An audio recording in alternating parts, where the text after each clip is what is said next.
และปรารถนาพุทธภูมิมาขออหิงสาเป็นหลักธรรมน้อมนำมาปฏิบัติ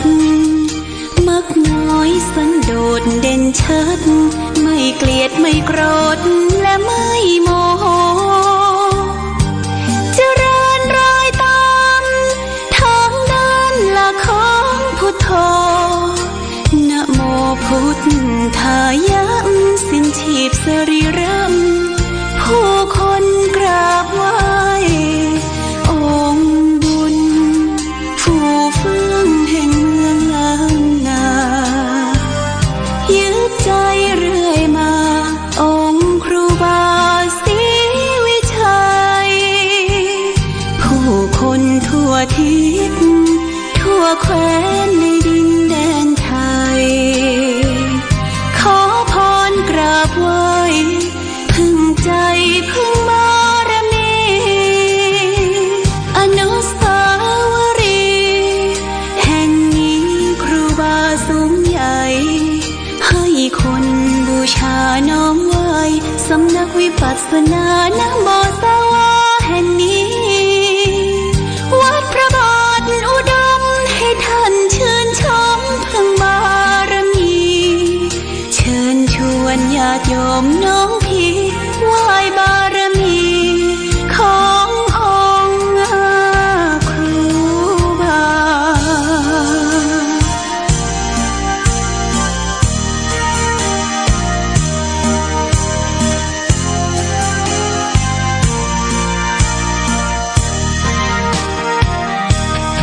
องค์บุญฟูเฟื่องแห่งเมืองล้านนายึดใจเรื่อยมาองค์ครูบาศรีวิชัยผู้คนทั่วทิศทั่วแคว้นในดินแดนไทยขอพรกราบไหว้พึ่งใจพึ่งบารมีอนุสาวรีย์แห่งนี้ครูบาสูงใหญ่ให้คนบูชาน้อมไหว้สำนักวิปัสสนานะโมสวาแห่งนี้วัดพระบาทอุดมให้ท่านชื่นชมพึ่งบารมีเชิญชวนญาติโยมน้องพี่ไหว้บารมีขององค์ครูบา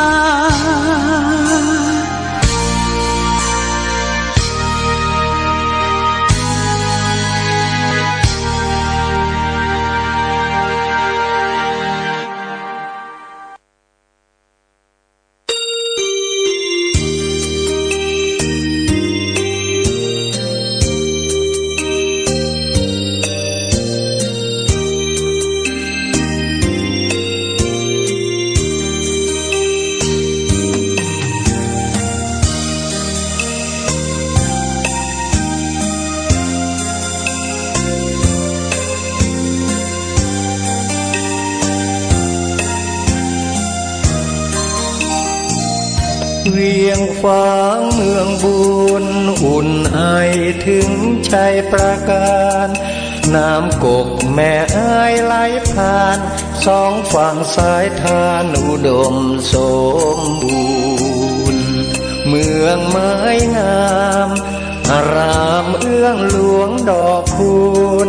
ชูช่อโรแสงอรุณเหมือนบุญหนุนนำให้มาแม่อายยามนี้ไม่มีเสียงใครสะอื้นสวยสดผู้สาวงามชื่นยามยิ้มละรื่นชื่นในอุราช่างงามพร้อมผุดผ่องผิวพรรณจัญญาช้างเผือกในภูมิพัฒนาเพียงพบศพตาพาใจอาวรณ์พระเจ้าพรหมสั่งสมเวียงชัยประการสืบลูกสืบหลานเป็นตำนานเหมือนดังละคร เหนื่อยยากเพียงใดทรงใส่ใจข้าราษฎรเชียงแสนแม่อายท่าตอนทรงขวาตอนร่วมเป็นธานีควรจงภูมิใจเทิดไว้เหนือกล้าวเกษาพระคุณมากล้นพันละนาสร้างเมืองมานับกว่าพันปี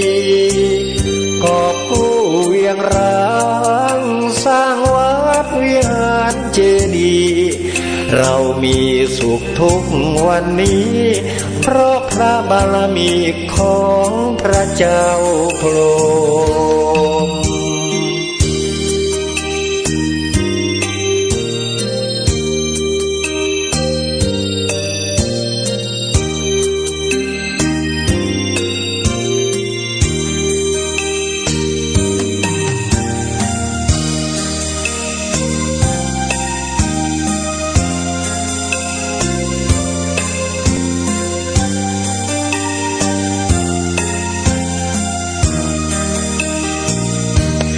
พระเจ้าพรหมสร้างสมเวียงชัยประการสืบลูกสืบหลานเป็นตำนานเหมือนดังละครเหนื่อยยากเพียงใดทรงใส่ใจข้าราษฎรเชียงแสนแม่อายท่าตอนทรงขวาตอนร่วมเป็นธานีควรจงภูมิใจเทิดไว้เหนือกล้าวเกษาพระคุณมากล้นพันละนาสร้างเมืองมานับกว่าพันปีกอบกู้เวียงร้างสร้างวัดวิหารเจดีย์เรามีสุขทุกวันนี้เพราะพระบารมีของพระเจ้า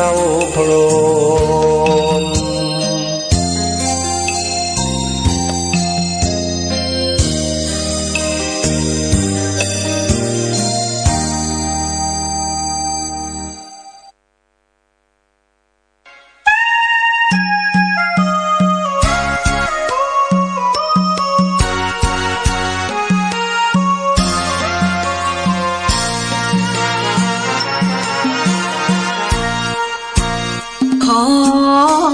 กล่าวชาวประชาเหล่าพี่น้องทั่วลามาฟังเทศธรรมคำกลอนที่สอนสั่งได้หยุดยั้งชั่งใจไว้ทันพระมีทำดีศาสนาเป็นที่ชี้ทางสวรรค์พระพุทธทองบากบั่นสู่ฝันฝ่าได้มาถึงความเพียงทาน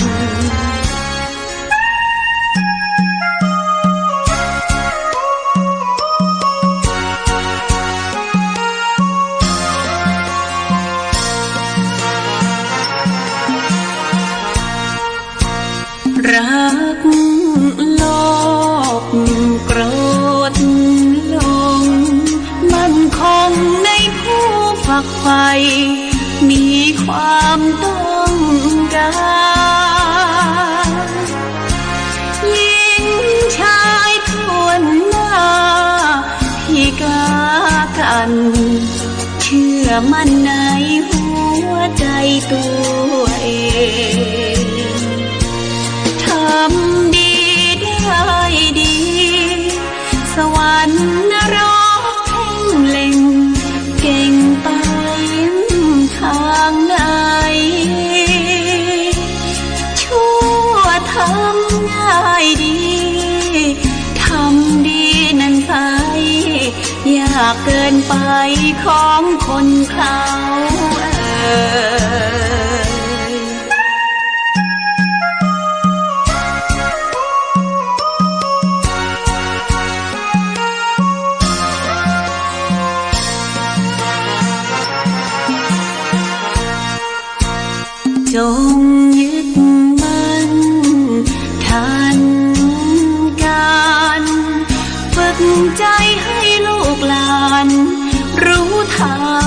ำอา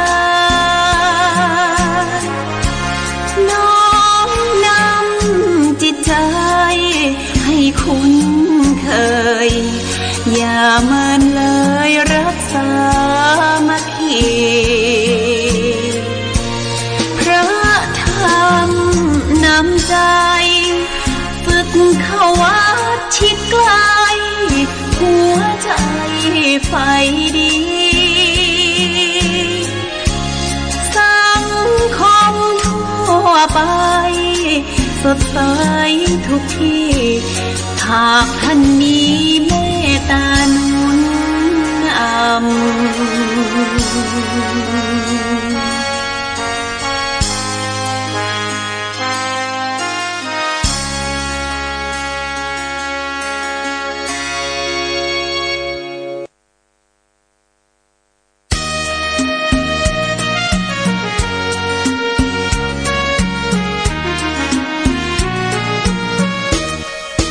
วัด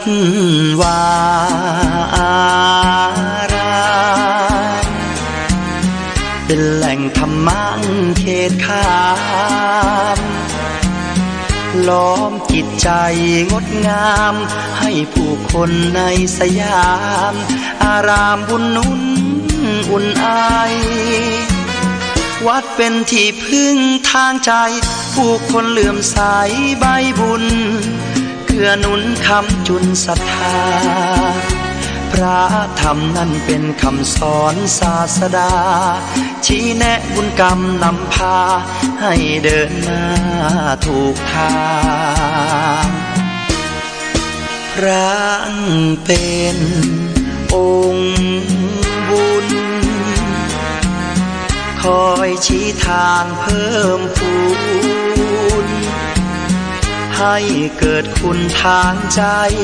เป็นร่มโพร่มใสแผ่ไปทั่วสารพา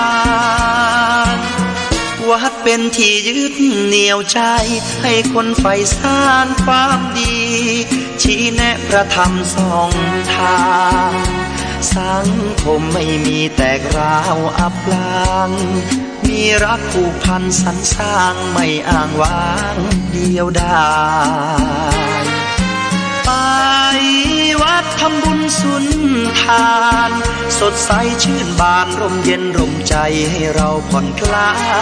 ยมีคุณธรรมน้อมนำจิตคนมากมายสังคมสดใสเลี้ยวไปแห่งใดรอยยิ้มมากมีในสังคมไทยมีพระนำใจมีมิตรไมตรีมีธรรมะช่วยนำชี้ทำดีแล้วมีคุณค่าพ้นภัยไร้ทุกข์สุขใจจริงนามีน้ำใจดีทั่วลาใต้แผ่นฟ้าเมืองไทย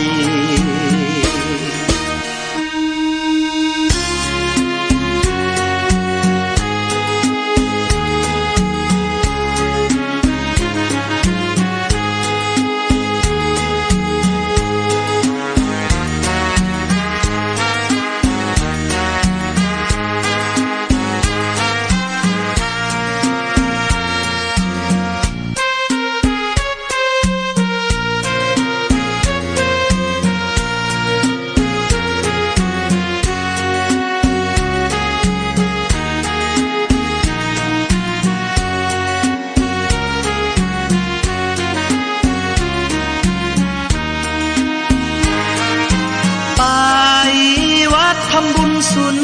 ทานสดใสชื่นบานร่มเย็นร่มใจให้เราผ่อนคลายมีคุณธรรมน้อมนำจิตคนมากมาย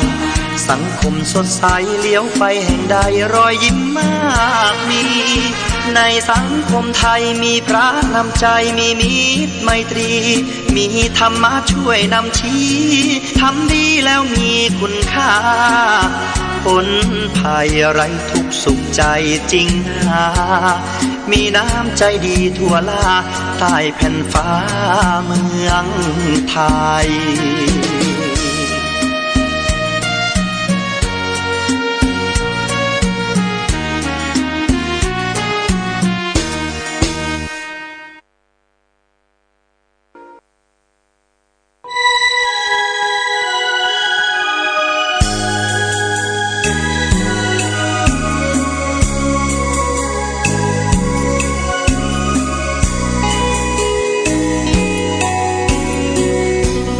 ดินถิ่นแคว้นในแดนกว้างขวาง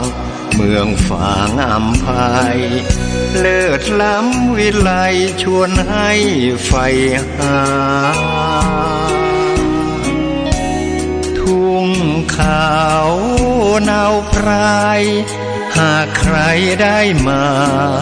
มวนใจนักหนาได้มาแอวเมืองฝางชุ่มเย็นช่ำล้ำเที่ยวทำตับเต่า